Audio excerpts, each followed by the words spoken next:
আসসালামু আলাইকুম, আশা করছি আপনারা সবাই ভালো আছেন। আলহামদুলিল্লাহ আমি ভালো আছি।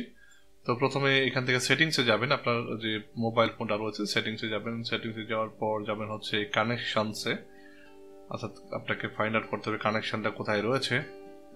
প্রথমে দেখেন, প্রথমে রয়েছে কানেকশন, এই উপরের দিকে দেখতে পাচ্ছেন।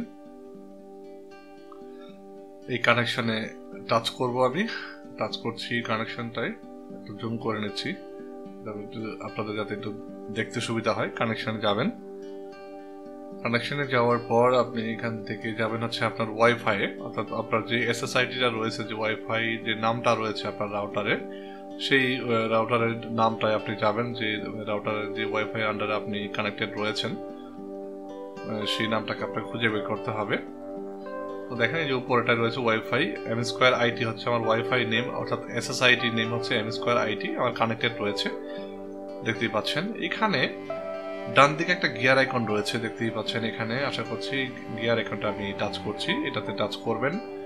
করার পর আপনি উপরের দিকে দেখেন Msquare আইডি কানেক্টেড, ঠিক আছে, এবং নিচে অপশন আছে কিউআর কোড, দেখেন এই যে বাম পাশে, এই কিউআর কোডটায় টাচ করবেন।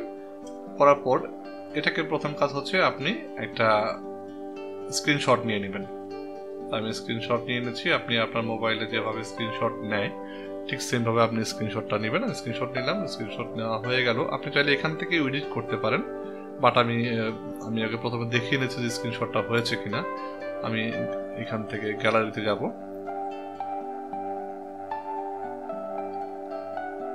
এই গ্যালারিতে যাচ্ছি, দেখি স্ক্রিনশটটা হয়েছে কিনা। পিকচারে যাই,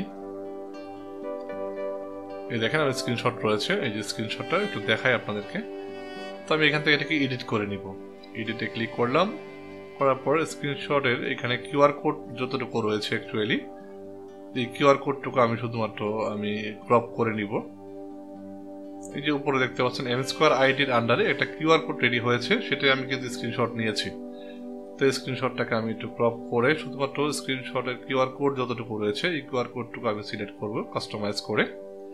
আপনারা এইভাবে কাস্টমাইজ করে নেবেন, দেন এটাকে সেভ করে রাখবেন। আমি দেখেন শুধুমাত্র কিউআর কোডই কিন্তু রয়েছে। তো আমি সেভে ক্লিক করলাম, সেভ হয়ে গেল। আমি ব্যাকে যাই, আপনাদেরকে একটু আবারও দেখানোর চেষ্টা করি যে আমার সিলেকশন এরিয়াটা ঠিক আছে কিনা। এইটা হচ্ছে আমার Msquare আইটির আন্ডারে যে কিউআর কোডটা রেডি হয়েছে সেটা।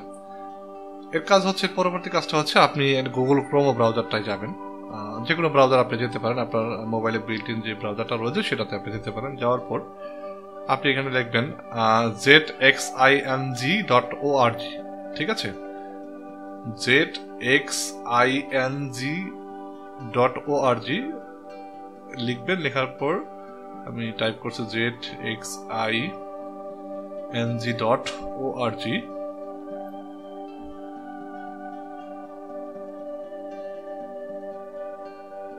দেন লেখার পর আমি এখান থেকে গোতে প্রেস করব।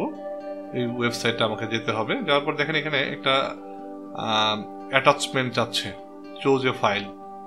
আপনি ওই ওয়েবসাইটে ঢুকলেই এরকম একটা অপশন পাবেন। তো আমি চুজ এ ফাইলে ক্লিক করলাম, দেন এখান থেকে ডিনাই করে দিলাম। দেওয়ার পর এখান থেকে ফাইলে যাব, অর্থাৎ আমি যে কিউআর কোডটা স্ন্যাপশট নিয়ে এডিট করেছিলাম ওইটাকে আমি এখন এখানে ফাইল চুজে দেখিয়ে দিব।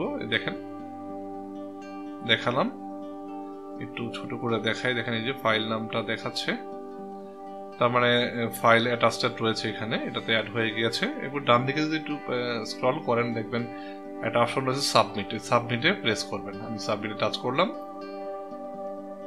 দেখেন এখানে আপনার যে কিউআর কোডের আন্ডারে, অর্থাৎ আপনার যে রাউটার, যে ওয়াইফাই রাউটারের আন্ডারে, যে এসএসআইডি আন্ডারে আপনি কানেক্টেড রয়েছেন সেটার যে নাম এবং পাসওয়ার্ড দেখাচ্ছে। কিন্তু দেখেন Msquare ID SSID security WP, এবং এটা হচ্ছে পাসওয়ার্ড M123456789 থেকে M, এই হলো পাসওয়ার্ড। তো এই ছিল সিস্টেম যে আপনি কিভাবে আপনার মোবাইল দিয়ে ওয়াইফাই পাসওয়ার্ড আপনি বের করবেন।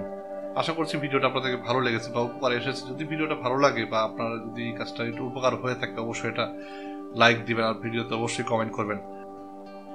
সে পর্যন্ত ভালো থাকবেন, সুস্থ থাকবেন। Thanks for watching.